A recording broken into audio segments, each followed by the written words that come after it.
Bien-aimés dans le Seigneur, soyez bénis. Merci de votre présence. Merci de regarder cette vidéo et de m'écouter. Que Dieu vous bénisse abondamment. Au nom de Jésus-Christ. Amen. Donc, je vais continuer mon partage.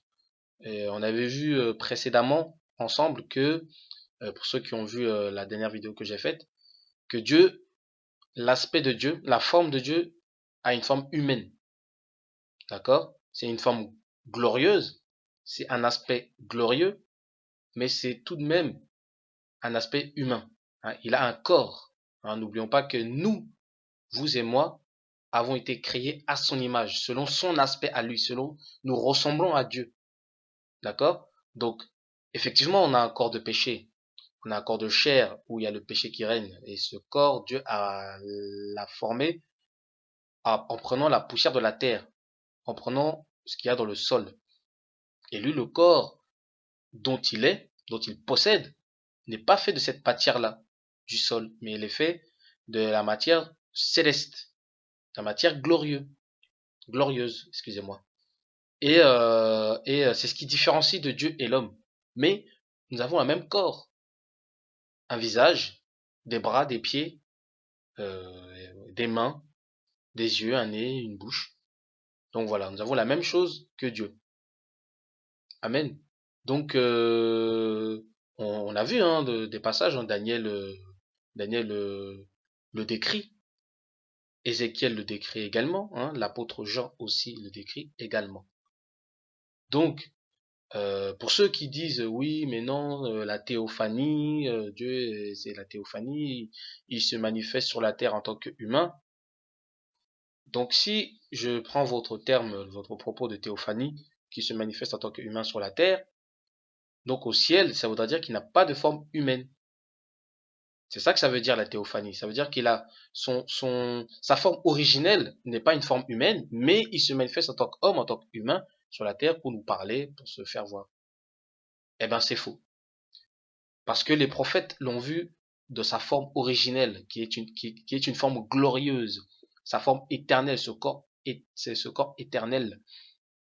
Vous voyez, ce corps incorruptible, ce corps glorieux que Paul décrit dans 1 Corinthiens chapitre 15 versets 43 à 45, voire un peu plus haut, il dit qu'il y a deux corps. Il y a le corps mortel, il y a le corps immortel, il y a le corps corruptible, il y a le corps incorruptible, il y a le corps méprisable, il y a le corps glorieux.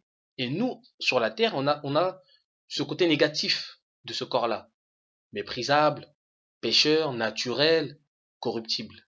Et Dieu, en Jésus-Christ, il a un corps incorruptible. Il a un corps glorieux, il a un corps immortel, il a un corps spirituel. C'est ça la nature spirituelle de Dieu. Mais il a un corps. Il a un corps. Amen. Il a un corps. Dieu a un corps. Le Père a un corps. Le Fils a un corps aussi. Les anges ont des corps. Les démons aussi, les esprits impurs ont des corps. Voilà. Donc c'est invisible, c'est vrai, à la vue, à la vue des hommes, mais ils sont bien réels, ils existent. Et si on veut les voir, il faut que Dieu, ou Satan aussi qui a la capacité de le faire, nous ouvre les yeux spirituels, nous ouvre la dimension spirituelle, la dimension invisible pour qu'on puisse les voir. Souvenez-vous de l'histoire de Élisée avec son disciple. Quand les Philistins voulaient attaquer Élisée, le serviteur va voir Élisée et lui dit, oui, Élisée, il y a là une armée, une grande armée qui veut te tuer, qui en veut à ta vie. Et il lui dit, non, ne t'inquiète pas. Nous aussi, nous avons une grande armée qui nous entoure et qui veut combattre pour nous.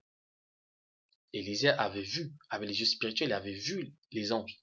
Mais son serviteur ne l'avait pas vu. Il voyait rien. Et qu'est-ce que Élisée dit? Il prie, il dit au Père, Père, ô Dieu, ouvre les yeux à ce serviteur pour qu'il puisse voir les anges qui nous entourent. Et aussitôt que Dieu a exaucé la prière d'Élisée, il a ouvert les yeux du serviteur et il a vu une armée d'anges, des anges. Ils sont réels, ils sont là, mais ils sont invisibles. On peut les voir que si Dieu t'ouvre les yeux spirituels. De la même manière que les microbes qui existent mais qui sont invisibles, on a besoin d'un microscope pour les voir. De même que si on veut voir Dieu ou les anges, ou les êtres, les Elohim, ou les êtres célestes, si on veut le voir, on a besoin de l'appareil de Dieu, c'est-à-dire l'Esprit de Dieu, qui nous ouvre les yeux pour le voir. Amen. C'est important de le savoir, mes bien-aimés, parce qu'on ne prie pas quelque chose de néant. On ne prie pas quelque chose de néant. On prie quelque chose de réel et qui est visible. Visible à l'œil spirituel, mais invisible à l'œil nu, à l'œil charnel. Donc voilà, donc moi, ce que je voulais partager avec vous, c'est que maintenant que nous savons, si vous êtes bien d'accord avec moi, maintenant que nous savons que Dieu est visible et que ben, Jésus-Christ, hein, qui était un homme charnel, humain, il était mort, il est ressuscité, maintenant il vit au siècle des siècles. Il tient la clé des morts et des séjours des morts. Et là, il a encore ce corps glorieux que Jean a vu et que les prophètes ont vu. Ésaïe a vu le grand roi, dit la Bible. Ézéchiel a vu, Daniel a vu. Donc, on va entrer un peu plus en profondeur parce que cela va nous permettre de connaître maintenant les origines de Christ et les origines de son peuple. Ça va nous permettre de comprendre qui est véritablement le peuple de Dieu sur la terre. Amen. Pour cela, on va prendre Apocalypse, chapitre 1, versets 13 à 15.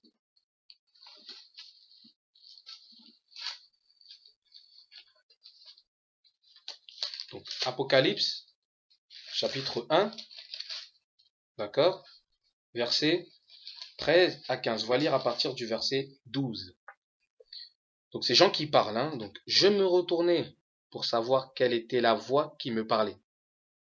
Et après m'être retourné, je vis 7 chandeliers d'or.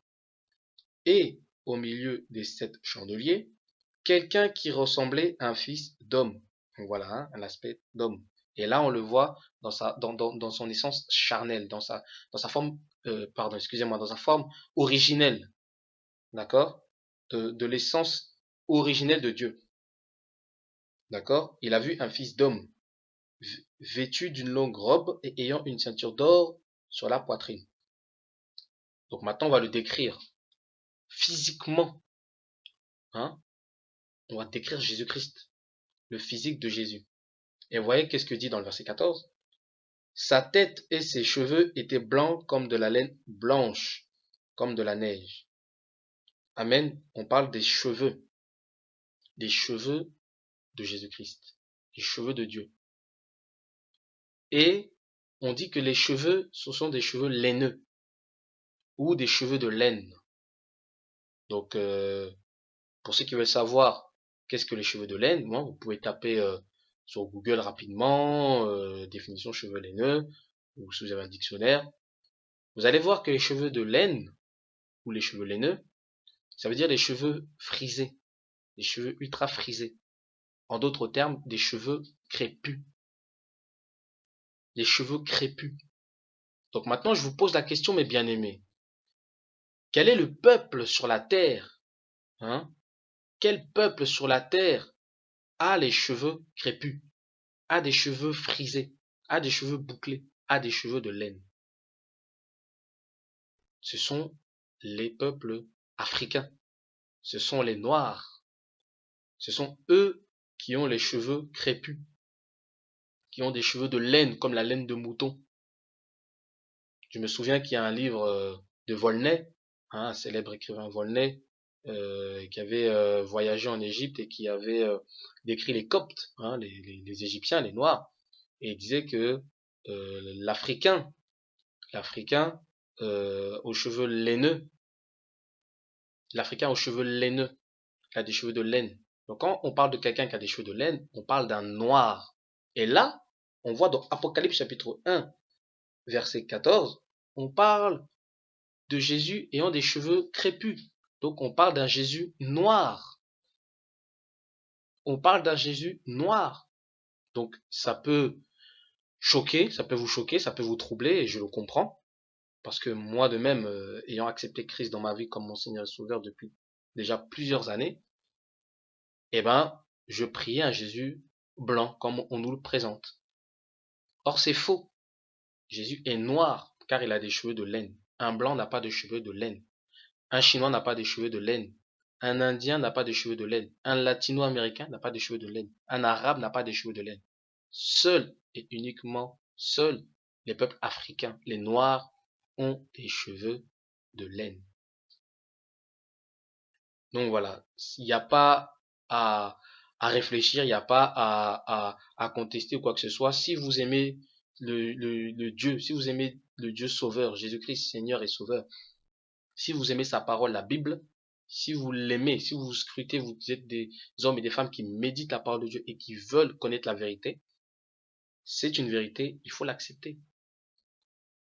Ce qu'on nous a présenté, hein, le Jésus qu'on nous a présenté n'est pas le vrai Jésus. Le vrai Jésus est noir.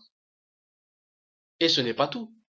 Là, on a parlé des cheveux pour prouver que Jésus est noir. Mais si on va un peu plus loin, dans le verset 15, regardez qu'est-ce que le verset dit.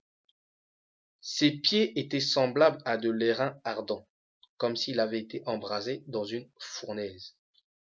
Amen. Là, on parle de ses pieds. On parle en fait de la couleur de ses pieds. Et on dit que la couleur des pieds de Jésus était de l'airain ardent, comme s'il avait été embrasé dans une fournaise. Qu'est-ce que ça veut dire? Ça veut dire que la couleur de l'airain, hein, l'airain en fait, c'est la couleur bronze. Hein, couleur bronze, c'est du marron foncé. Et comme si ça ne suffisait pas, on dit comme s'il avait été embrasé dans une fournaise. Ce qui veut dire que la couleur des pieds de Jésus, c'est cramé en fait. C'est cramé. C'est très noir. Donc, en plus des cheveux de laine, des cheveux crépus d'un noir, on dit qu'il a aussi les pieds noirs. Donc, si les pieds d'un homme, hein, si on voit les pieds noirs d'un homme, c'est-à-dire que le corps entier est noir et des reins. On n'a jamais vu un blanc avoir des pieds noirs, ni un arabe, ni un chinois, ni un latino-américain, ni un méditerranéen, ni quoi que ce soit. C'est que les noirs qui ont des pieds noirs et des cheveux crépus. Ce sont des Africains. Vous voyez? Et je lis dans Apocalypse, hein, qui veut dire révélation. Apocalypsis en grec, qui veut dire révélation. Donc, Jésus-Christ s'est révélé maintenant, de sa vraie forme maintenant, sa forme originelle. C'est un noir glorieux, mais c'est un humain et un noir. Vous voyez? On va prendre un autre passage. Donc, on sait que l'airain, hein, ça représente voilà, la couleur noire, la couleur sombre, la couleur bronzée, la couleur foncée. On va prendre Daniel. Est-ce que Daniel a vu la même chose? On va le voir, on va vérifier. Donc, alors Daniel chapitre 7, verset 9. D'accord? Donc, Daniel chapitre 7, verset 9. Que dit la Bible? Alors, c'est Daniel qui parle, hein. Il dit, je regardais pendant que l'on plaçait des trônes, et l'ancien des jours s'assit. Voilà, là on parle de l'ancien des jours. Hein. On sait très bien, on sait tous que l'ancien des jours, c'est Dieu lui-même, c'est Dieu le Père, le Dieu créateur, qui a vécu au siècle des siècles, qui est là depuis l'éternité. C'est Dieu. Et on va le décrire. Daniel va le décrire également. Qu'est-ce qu'il dit? Il dit que son vêtement était blanc comme de la neige, et les cheveux de sa tête étaient comme de la laine pure. Les cheveux de la tête de notre Père céleste est crépus, comme le Fils Jésus-Christ, roi des rois, seigneur des seigneurs. On dit que le Père, l'ancien des jours, a des cheveux de laine, il a des cheveux crépus. Donc, logiquement, ça veut dire que il est noir, il est d'airain, il est de la couleur d'airain. Est-ce que c'est vrai qu'il est de couleur d'airain? On va le voir. Daniel le décrit également. Et il faut le voir dans Daniel chapitre 10, à partir du verset 5. Donc, c'est Daniel qui parle à nouveau. Il dit, je levai les yeux, je regardais, et voici, il y avait un homme vêtu de lin. Hein, un homme vêtu de lin et ayant sur les reins une ceinture d'or. Son corps était comme de chrysolite, son visage brillait comme l'éclair, ses yeux étaient comme des flammes de feu, ses bras et ses pieds ressemblaient à de l'airain poli. On voit encore de l'airain poli. Donc là, son corps, la matière de son corps, c'est comme de chrysolite. C'est comme de la pierre précieuse. Vous voyez? Mais la couleur de son corps, c'est de l'airain poli. De l'airain poli. Donc, bronze. Donc, noir. Donc, Dieu est noir. Christ est noir. Vous voyez? Et c'est Daniel qui l'a vu et qui le dit. Si on va dans Ézéchiel, on va aller dans Ézéchiel. Ézéchiel, chapitre 1, versets 26 à 28. Au-dessus du ciel qui était sur leur tête, il y avait quelque chose de semblable à une pierre de saphir en forme de trône. Et sur cette forme de trône apparaissait comme une figure d'homme placée au-dessus. Je vis encore comme de l'airain poli, vous voyez, comme de l'airain poli, comme du feu au-dedans duquel était cet homme, et qui rayonnait tout autour, comme de l'airain poli qui était dans l'homme. Donc en fait, il avait cette couleur-là, cette couleur d'airain, les pieds d'airain, les bras d'airain, polis, comme s'il était embrasé dans une fournaise, dit Apocalypse, chapitre 1, verset 15. Donc notre Dieu a l'aspect d'homme et un homme noir. Ça paraît fou, hein? C'est choquant, c'est troublant, c'est vrai. Ça paraît faux, ça paraît absurde, je vous comprends, mes frères et sœurs. Mais c'est la Bible qui le dit. Et moi, je vous invite vraiment à prier le Seigneur, à invoquer le Saint-Esprit, à parler au Saint-Esprit qui vous révèle cette vérité-là. Parce que la Bible dit quoi? Jésus a dit quoi? Quand le Consolateur viendra, l'Esprit de vérité, il vous conduira dans toute la vérité. Jean chapitre 16, verset 13. Je vous invite vraiment à prier le Seigneur pour qu'il vous ouvre les yeux sur l'identité de Jésus-Christ. Amen. Priez le Seigneur. Vraiment, demandez à Dieu qu'il vous révèle. Jésus est noir, africain. Il a des cheveux de laine, le Fils de l'homme. Lui-même, il se disait le Fils de l'homme. L'homme, il s'identifiait à l'homme parce qu'il avait un aspect d'homme, il était homme. Là, il était l'homme méprisable, l'homme charnel. Et l'homme charnel, pareil que l'homme glorieux, l'homme spirituel, Jésus-Christ, est noir. Alors vous allez me dire, oui, mais qu'est-ce que tu nous racontes là, frère, avec ton Jésus noir? Nous, on a toujours connu Jésus blanc, depuis que nous sommes tout petits. Qu'est-ce que tu nous racontes là? Eh bien, mes frères et sœurs, sachez qu'il y a deux Jésus. Il y a deux Messies. Il y a le Messie qu'on a tous connu depuis que nous sommes tout petits, hein, c'est-à-dire le Jésus blanc avec de longs cheveux. Bon, certains le mettent blond avec des yeux bleus, d'autres bruns avec de longs cheveux. Donc ça, c'est le faux Jésus. Et il y a le vrai Jésus. Et ce Jésus-là, on le décrit dans la Bible. On le décrit dans Apocalypse chapitre 1, versets 12 à 15. Hein, vous pouvez le lire. On décrit les cheveux de cet homme-là. On décrit la couleur de ses pieds de cet homme-là. De la même façon que les prophètes aussi ont décrit le Dieu créateur, Yahvé. Ils l'ont décrit, qu'il était assis sur le trône du haut des cieux. On le décrit même quels vêtements il portait. On le décrit, mes frères et sœurs. Prenez la Bible, lisez-la, vérifiez, mes bien-aimés. C'est écrit depuis le début, c'est écrit. Mais on n'a pas prêté attention. Nous avons prêté attention à tout, sauf à ça, à l'essentiel. Qui est Jésus? Est-il blanc? Est-il noir?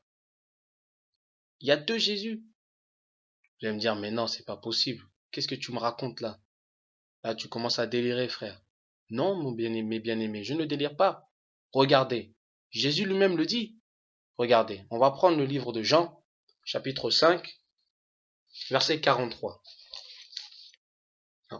La Bible dit ceci, c'est Jésus qui parle. Il dit quoi? Il dit, je suis venu au nom de mon Père et vous ne m'avez pas reçu, ou vous ne me recevez pas, selon la version des Bibles. Si un autre vient en son propre nom, vous le recevrez. Vous voyez? Je relis. Je suis venu au nom de mon Père, moi Jésus, et vous ne me recevez pas. Si un autre vient en son propre nom, vous le recevrez. Amen. Donc, il y a deux messies, il y a le vrai et le faux. Le vrai est arrivé, dit la Bible, hein, je dis Jésus lui-même, mais on l'a pas reçu. C'est le même verset qu'on voit dans Jean 1. On parle du Messie, de Jésus en tant que lumière. Elle est venue chez les siens et les siens ne l'ont point reçue. C'est ça que Jésus dit.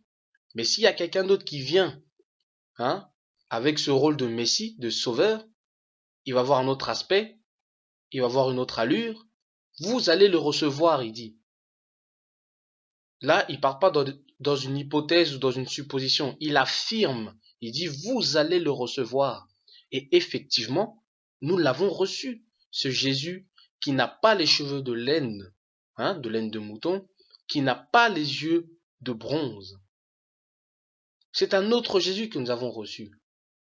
Hein? Et si vous voulez encore, vous avez besoin de preuves, eh ben, je vous en donne. Parce que non seulement Jésus l'a dit, mais une autre personne l'a dit.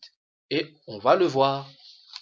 Et ce passage se trouve dans 2 Corinthiens, chapitre 11, versets 3 à 4. Et là, c'est Paul qui parle, sous l'inspiration du Saint-Esprit. Que dit Paul dans 2 Corinthiens, chapitre 11, versets 3 à 4? Il dit, « Toutefois, de même que le serpent séduisit Ève par sa ruse, je crains que vos pensées ne se corrompent et ne se détournent de la simplicité à l'égard de Christ. Car si quelqu'un vient vous prêcher un autre Jésus, vous voyez bien, un autre Jésus, donc il y a un autre Jésus qui existe. Hein? Si quelqu'un vient vous prêcher un autre Jésus que celui que nous avons prêché, ou si vous recevez un autre esprit que celui que vous avez reçu, ou un autre évangile que celui que vous avez embrassé, vous le supportez fort bien. Vous le supportez, vous allez le supporter, vous allez l'accepter. C'est la même chose. Donc là, mes bien-aimés, on parle d'un autre Jésus qui sera prêché. On parle d'un autre esprit. Oui, parce que qui dit homme dit esprit derrière. Tout homme a un esprit. Jésus aussi avait un esprit qu'on appelle le Saint-Esprit, l'esprit du Père, l'esprit de Dieu, du Dieu vivant qui était en lui. La plénitude de l'esprit de Dieu était en lui. Mais ce faux Jésus-là, cet autre Jésus-là que Paul parle, lui aussi, il a son propre esprit. Et ça, c'est un esprit du diable, c'est un esprit mensonger. Et c'est ce qui se passe dans les églises. Si vous remarquez bien, vous voyez qu'il n'y a pas la gloire de Dieu. Vous voyez que ce n'est que tristesse, désolation. Vous pouvez dire tout ce que vous voulez. Je connais la vérité. Je sais très bien ce qui se passe dans les églises et dans les églises du monde entier. C'est problème sur problème. Adultère, impudicité, vol, mensonge, calomnie. Tout ce que Paul décrit, hein, dans 1 Timothée et même dans Romains, dans plusieurs livres, mais surtout dans 1 Timothée, qui dit que voilà, dans les derniers temps, dans les derniers jours, il y aura des temps difficiles. Les hommes seront ceci, cela, hautains, fanfarons, rebelles à leurs parents. Toutes ces choses-là. Il parlait des chrétiens, il parlait pas des gens du monde, il parlait des chrétiens. Pourquoi il y a toutes ces choses-là alors que nous sommes censés être habités par le Saint-Esprit? Nous sommes censés être habités par Christ, dit dans Galates 2:20. Si ce n'est plus moi qui vis, c'est Christ qui vit en moi. Vous voyez? Mais pourquoi on ne voit pas ça? Parce que ce n'est pas le vrai Christ qui habite en vous. Ce n'est pas le vrai Christ qui habite à tous ceux qui croient en ce Jésus blanc, dans leurs pensées. Hein? Paul il dit bien, je crains que vos pensées ne se corrompent et ne se détournent de la simplicité à l'égard de Christ. Notre pensée s'est corrompue à cause de cette fausse image de ce Jésus blanc. Nos pensées se sont détournées de la simplicité à l'égard de Christ à cause de ce Jésus blanc. C'est pour ça qu'il y a tous ces problèmes-là. Parce que ce Jésus blanc-là, cet autre Jésus-là, ce n'est rien d'autre que l'homme impie. Ce n'est rien d'autre que la bête. Ce n'est rien d'autre que l'antéchrist. Donc, effectivement, il y a bien deux Jésus. Le vrai Jésus qu'on nous décrit dans Apocalypse, chapitre 1, versets 12 à 15, celui qui a des cheveux de laine, des cheveux crépus, et qui a des pieds de bronze, et plus précisément les pieds et les bras de bronze, quand on lit dans Daniel, chapitre 10, verset 5. C'est un noir, un Africain. Nous devons tous l'accepter. Nous devons l'accepter. Il n'y a pas à rétorquer ou quoi que ce soit. C'est pour ça qu'il y a tant de problèmes dans les assemblées. Parce qu'on ne prie pas le vrai Jésus. C'est pour ça qu'on ne voit pas la gloire de Dieu. C'est pour ça qu'on ne voit pas la main de Dieu. Dieu n'est pas là. On ne le voit pas. On ne le connaît pas. C'est pour ça qu'il faut que nous nous repentions, que nous changions notre mentalité, notre façon de penser. Et de commencer à accepter ce qui est écrit dans la Bible. N'oublions pas que cette image-là, ce sont les catholiques qui l'ont sortie, cette image de Jésus blanc, dans les alentours du XVe siècle, à peu près. Hein? Avec Léonard de Vinci qui avait peint le tableau de Jésus en copiant en fait l'image du fils d'un pape, du pape Alexandre VI. Ce fils-là est nommé Cesare Borgia. Amen. Cesare Borgia. Bon, je vais pas raconter son histoire, mais par contre, je vous inviterai, si vous voulez connaître l'histoire de cet homme et d'où viennent ces peintures, hein, de ce Jésus blanc, je vous inviterai à regarder la vidéo qui s'appelle Partie 1, le faux Christ - le faux Jésus. C'est une vidéo qui a été faite par, c'est un frère que je connais, mais lui, il a mis le nom de The Coming King. Hein? Donc, The Coming King, donc le titre de la vidéo, c'est Partie 1, le faux Christ - le faux Jésus. Donc là, ce frère-là explique très bien, voilà, d'où est venu ce Jésus blanc. D'où est venu ce Jésus blanc. Donc si vraiment ça vous intéresse, vous pouvez aller voir cette vidéo. Je le salue, ce frère-là, dans l'amour et la paix et dans la grâce de notre Seigneur et Sauveur Jésus-Christ. Mais voilà, il faut que nous connaissions la vérité. Il faut rétablir la vérité. Parce que c'est la vérité qui nous libère, c'est la vérité qui nous affranchit. Hein? Notre Seigneur nous a dit, vous connaîtrez la vérité et la vérité vous affranchira. Nous ne sommes pas affranchis du péché, nous ne sommes pas affranchis des œuvres des ténèbres, des œuvres du diable. Nous avons encore la malédiction, nous ne sommes pas heureux, nous voyons des morts bizarroïdes au sein des frères et sœurs chrétiens, entre guillemets. Pourquoi? Ce n'est pas normal, parce que la main de Dieu n'est pas sur nous, n'est pas sur tous ceux qui pensent que Jésus est blanc. C'est dans notre pensée. Les gens vont dire, mais oui, mais nous, on prie pas, on prie pas quelqu'un qui a une forme, Dieu, Jésus n'est pas un homme. Je vous ai prouvé que Jésus est un homme, que Dieu est un homme et a une forme humaine et que nous avons été faits, nous avons été créés à son image, selon sa ressemblance. Ça veut dire quoi? Ça veut dire que nous ressemblons à Dieu physiquement.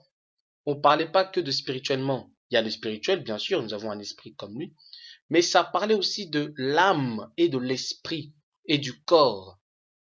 Le corps aussi, nous ressemblons à Dieu. Dans ma vidéo précédente, je l'ai démontré. Je l'ai démontré. Et pour ceux qui disent que oui, Jésus, oui, d'accord, mais Jésus est un homme, mais un homme sur la terre, mais au ciel, il n'est pas un homme. Je vais vous prouver que Dieu et Jésus-Christ sont des hommes. On va prendre Daniel. Donc c'est une vision qu'il a dans le céleste, dans le ciel. C'est une vision céleste, pardon, que Daniel a eue. Donc on va le voir. Hein. Donc c'est dans Daniel. C'est dans Daniel chapitre 7 à partir du verset 9 et jusqu'à 14. Alors je lis. Je regardais pendant que l'on plaçait des trônes, et l'ancien des jours s'assit. Son vêtement était blanc comme de la neige, et les cheveux de sa tête étaient comme de la laine pure. Voilà, on parle de l'ancien des jours qui a des cheveux de laine pure. Donc, un Africain, d'accord? Un noir, si vous voulez. Son trône était comme des flammes de feu, et les roues comme un feu ardent. Un fleuve de feu coulait et sortait de devant lui. 1000 milliers le servaient et 10 000 millions se tenaient en sa présence. Non, donc là, c'est une vision céleste. C'est ce qui se passe au ciel. En tout cas, c'est ce qu'il a vu Daniel, c'est ce qui s'est passé ou ce qui se passera. Enfin, je ne sais pas dans quel temps on peut mettre, mais de toute façon, il est dans un temps d'éternité, Dieu, d'accord? Donc il est hors notre temps. Il est en dehors de notre temps. Lui, il est dans l'éternité. C'est pour ça que la Bible dit que Jésus-Christ est le même hier, aujourd'hui et éternellement. Il n'a pas changé. Vous voyez? Donc, je ne sais pas dans quel temps Daniel a vu ça, mais c'est ce qu'il a vu au ciel. D'accord? Il a vu des anges, des myriades d'anges qui le servaient, l'ancien des jours qui était assis sur le trône. Je continue. euh, donc je continue toujours verset 10. Donc les juges s'assirent et les livres furent ouverts. Verset 11. Je regardais alors à cause des paroles arrogantes que prononçait la corne. Donc la corne, c'est l'homme impie, hein, c'est la bête, c'est l'antéchrist. Et tandis que je regardais, l'animal fut tué et son corps fut détruit, livré au feu pour être brûlé. Ça, c'est ce qu'on voit dans Apocalypse, chapitre 21, je pense, où on parle justement de la bête qui a été jetée dans les temps de feu. Et le faux prophète également, et ensuite, 1000 ans après, le diable Satan les rejoint, avec tous ceux dont, tous les habitants de la terre dont leur nom ne fut pas écrit dans le livre de vie. Amen. Verset 12 du Daniel 7, ok? Les autres animaux, pardon, furent dépouillés de leur puissance, mais une prolongation de vie leur fut accordée pour un certain temps.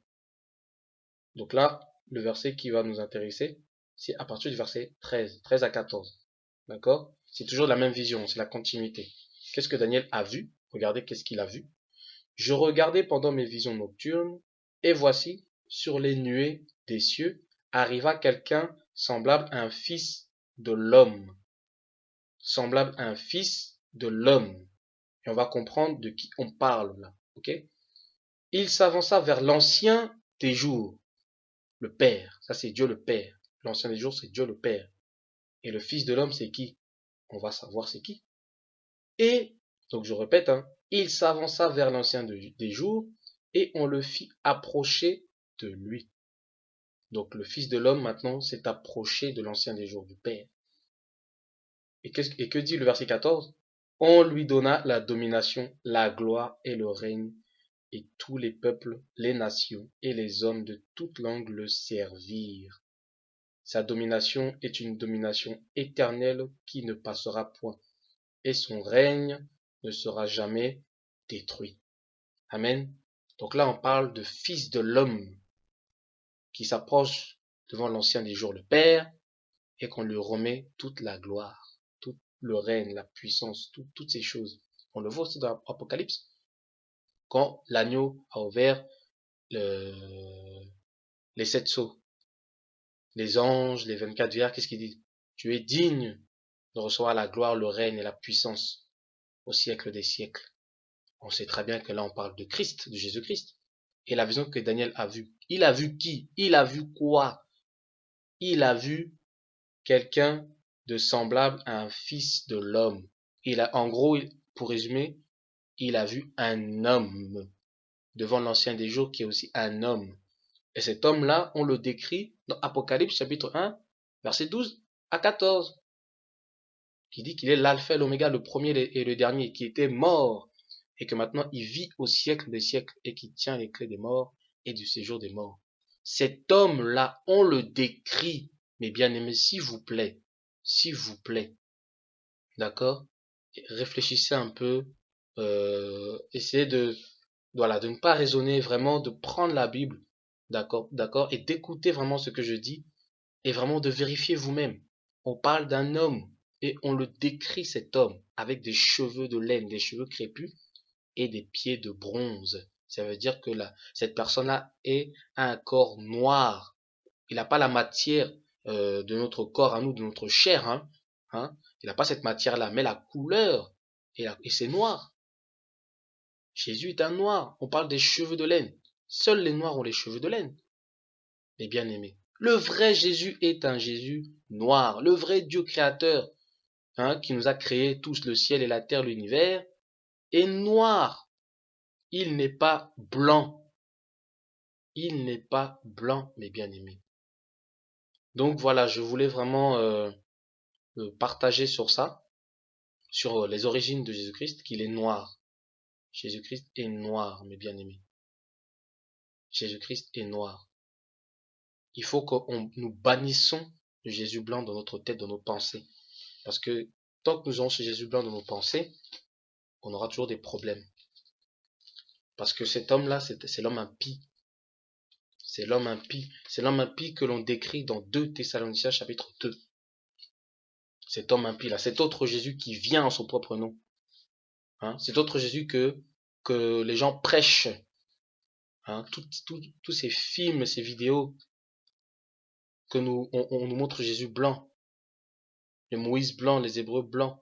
Ça, je vais en parler dans ma prochaine vidéo. D'abord, focalisons-nous sur le Fils de l'homme, le Messie qui est venu nous sauver de la mort et du péché.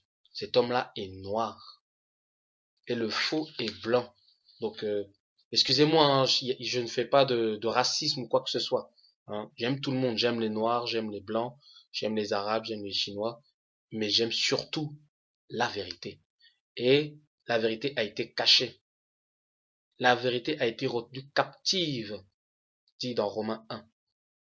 Et ça, c'est les catholiques qui ont fait ça. Regardez, mes bien-aimés. On va prendre Romains, rapidement. Romains chapitre 1er, à partir du verset 18. Oui. Donc, que dit Romains chapitre 1, à partir du verset 18? La colère de Dieu se révèle du ciel contre toute impiété et toute injustice des hommes qui retiennent injustement la vérité captive. Ils retiennent injustement la vérité captive. Car ce qu'on peut connaître de Dieu est manifeste pour eux, Dieu leur ayant fait connaître. En effet, les perfections invisibles de Dieu, sa puissance éternelle et sa divinité se voient comme à l'œil nu depuis la création du monde quand on les considère dans ses ouvrages. Ils sont donc inexcusables, car ayant connu Dieu, ils ne l'ont point glorifié comme Dieu et ne lui ont point rendu grâce, mais ils se sont égarés dans leurs pensées. Voilà, leurs pensées ont été corrompues, comme il a dit Paul dans 2 Corinthiens. Je crains que vos pensées soient corrompues et se détournent de la simplicité à l'égard de Christ. C'est ça qui s'est passé. Vous voyez? Ils se sont égarés dans leurs pensées et leur cœur sans intelligence a été plongé dans les ténèbres. Se vantant d'être sages, ils sont devenus fous.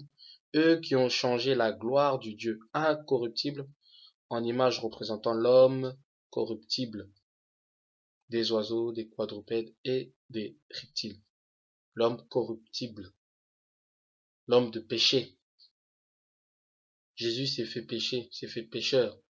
Et là, actuellement, il est assis à la droite de Dieu avec un corps glorieux, avec l'aspect à l'image de Dieu. Dieu étant noir, le Fils étant noir, son peuple également étant noir. Donc ça, j'en parlerai à ma prochaine vidéo. D'accord? Et eux, ils l'ont changé. Ils ont changé l'aspect de notre Sauveur et Seigneur. Ils l'ont changé de couleur. Et il est devenu blanc. Et en plus, on l'a mis de longs cheveux. Mes bien-aimés, si vous connaissez bien la Bible, que dit la Bible concernant les longs cheveux, mes bien-aimés? 1 Corinthiens, chapitre 11, verset 14. La Bible dit quoi? La nature ne vous enseigne pas qu'il est honteux pour un homme d'avoir de longs cheveux? C'est une honte pour un homme d'avoir de longs cheveux. Pourquoi vous faites Jésus avec de longs cheveux? Pourquoi on fait Jésus avec de longs cheveux? Pourquoi on fait Jésus blanc? Il n'est pas blanc. La Bible nous démontre, même s'il ne le dit pas clairement, mais la Bible nous démontre, nous prouve, nous explique clairement qu'il est noir à cause de ses pieds. Et quelqu'un qui a des pieds noirs, et tout le corps est noir, mes bien-aimés. Acceptons cette vérité, mes bien-aimés. Acceptons cette vérité. Ils ont changé la vérité en mensonge. Si on lit On continue, Romains chapitre 1, hein, verset 24. C'est pourquoi Dieu les a livrés à l'impureté selon les convoitises de leur cœur. Ainsi, ils déshonorent eux-mêmes leur propre corps. Eux qui ont changé la vérité de Dieu en mensonge et qui ont adoré et servi la créature au lieu du Créateur qui est béni éternellement.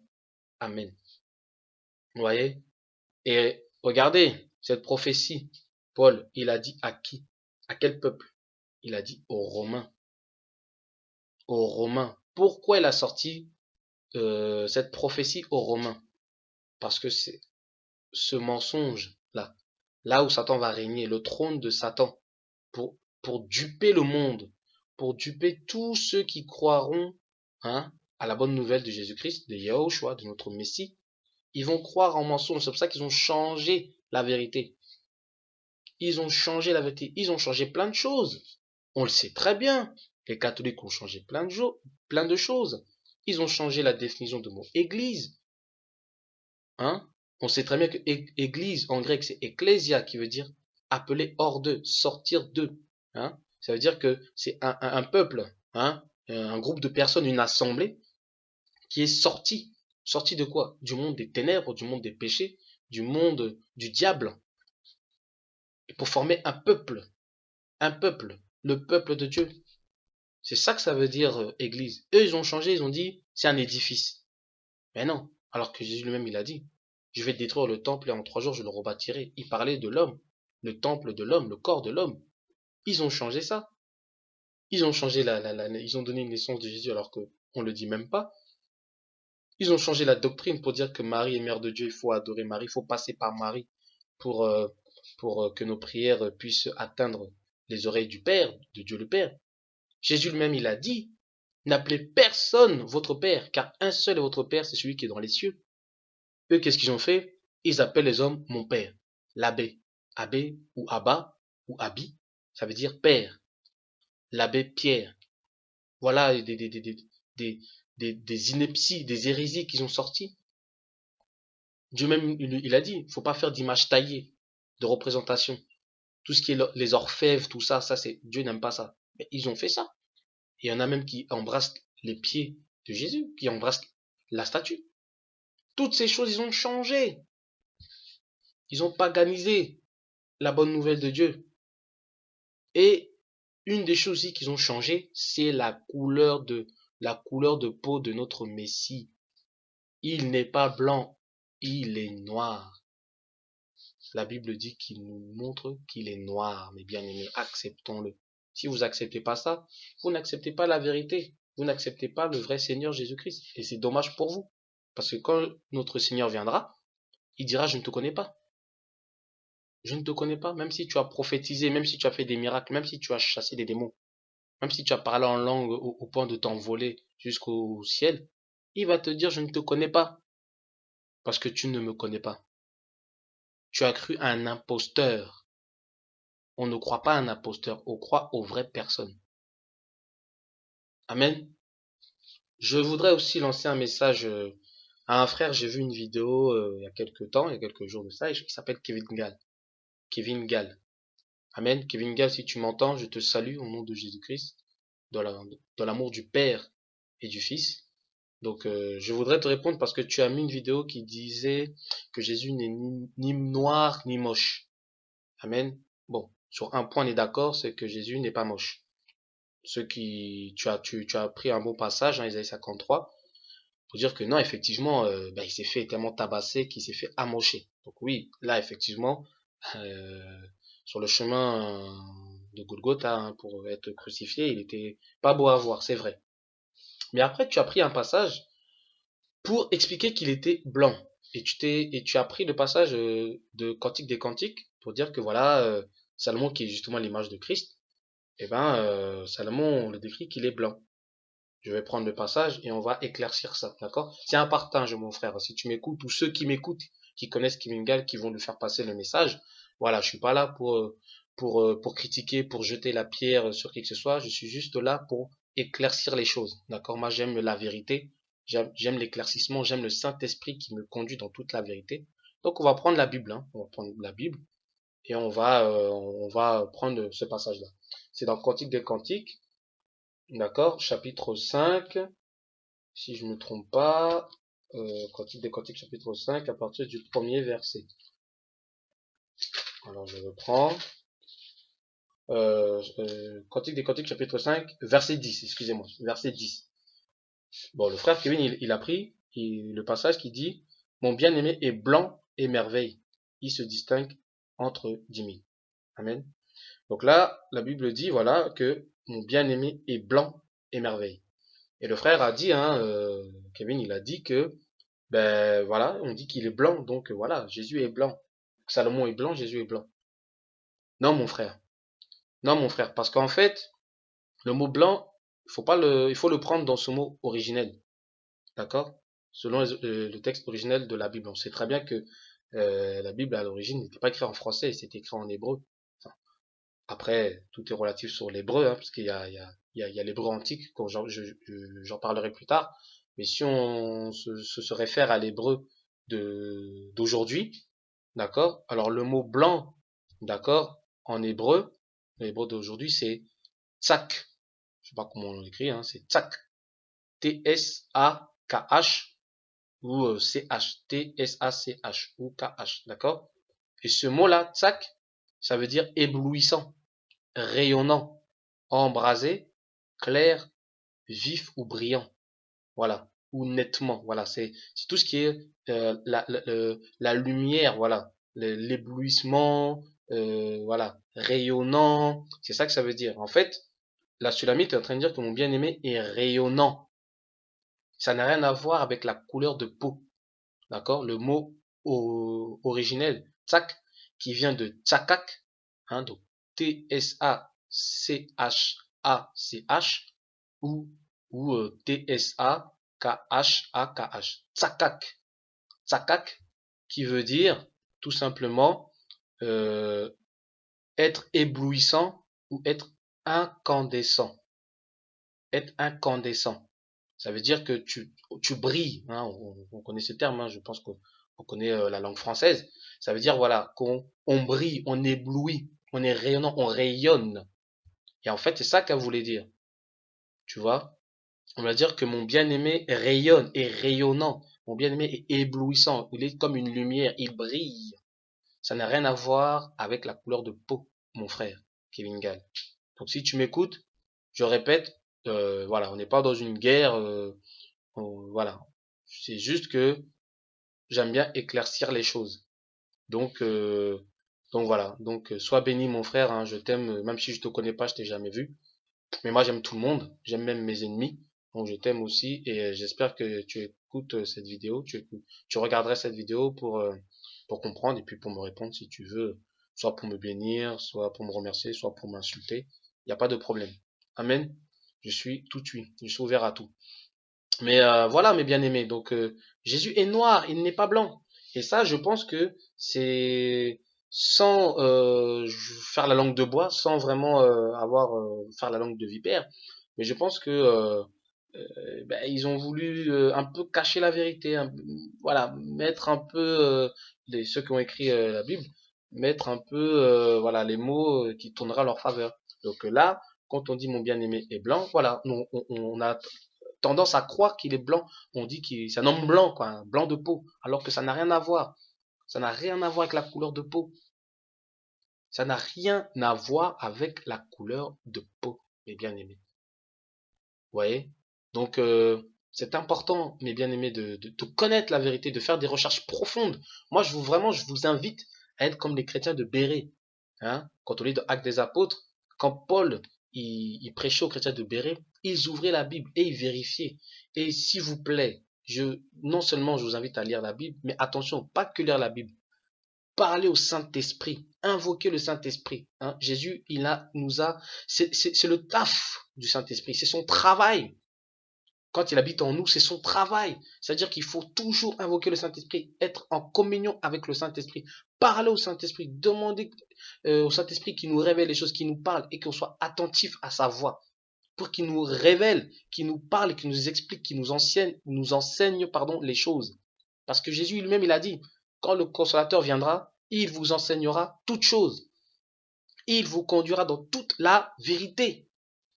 Ça veut dire que si on n'a pas le Saint-Esprit, tu peux lire la Bible, Genèse, Apocalypse, tu peux connaître par cœur les versets, mais tu n'auras pas la révélation des versets. Même si des gens disent, et je pense qu'ils n'ont pas tort, que la Bible a été un peu falsifiée. Pas totalement, mais sur certains mots, ça a été interchangé pour amener à confusion certaines personnes. Vous voyez? Mais j'y crois quand même que cette Bible-là, hein, c'est la vérité. On ne peut pas cacher Dieu. Même si tu veux même traficoter la Bible, si tu as le Saint-Esprit va t'éclairer sur toute chose, sur toute la vérité. Mes bien-aimés, vérifiez. Tout ce que je dis là, je vous invite à vérifier. Quelqu'un qui veut nous entourlouper les gens, quelqu'un qui veut tromper les gens, ne dira jamais ça. Allez vérifier. Allez vérifier, je vous le dis encore et encore. Allez vérifier tout ce que je dis et tout ce que ceux qui ont le même message que moi, allez vérifier tout ce qu'ils disent dans la Bible. Allez vérifier. Demandez au Saint-Esprit, fléchissez les genoux, demandez au Père, Père, révèle-moi la vérité. Il y a une vérité, il y a la vérité. Il faut la saisir, il faut la trouver. Et le Saint-Esprit est là pour ça. Il est là pour ça. C'est son travail. Jésus nous l'a amené. Il a envoyé habiter en nous. Hein? Déjà, il faut être convaincu, être sûr que le Saint-Esprit habite en vous. S'il n'habite pas en vous, là, c'est compliqué. Là, vous êtes dans la religion et vous êtes dans les ténèbres. Même si vous allez à l'église, même si vous priez, tout ça, vous êtes dans les ténèbres. Mais si vous avez le Saint-Esprit, ça peut arriver qu'on soit trompé. Moi, j'étais trompé aussi, ça peut arriver. Mais si tu fais confiance au Saint-Esprit, le Saint-Esprit en sautant te révélera la vérité, mon frère, te révélera la vérité, ma sœur. Il faut croire, il faut avoir foi au Saint-Esprit, il faut mettre sa confiance au Saint-Esprit, il faut remettre son sort au Saint-Esprit, parce qu'il est là pour ça, pour nous éclairer, pour nous conduire dans toute la vérité. C'est important, mes frères et sœurs, parce que si on ne fait pas ça, c'est l'autre esprit qui va venir, l'esprit du faux Christ, du faux Jésus. Et c'est l'esprit d'égarement. Et là, on est égaré, et là, c'est foutu. Donc, mes bien-aimés, je le répète, Jésus-Christ est noir, il n'est pas blanc.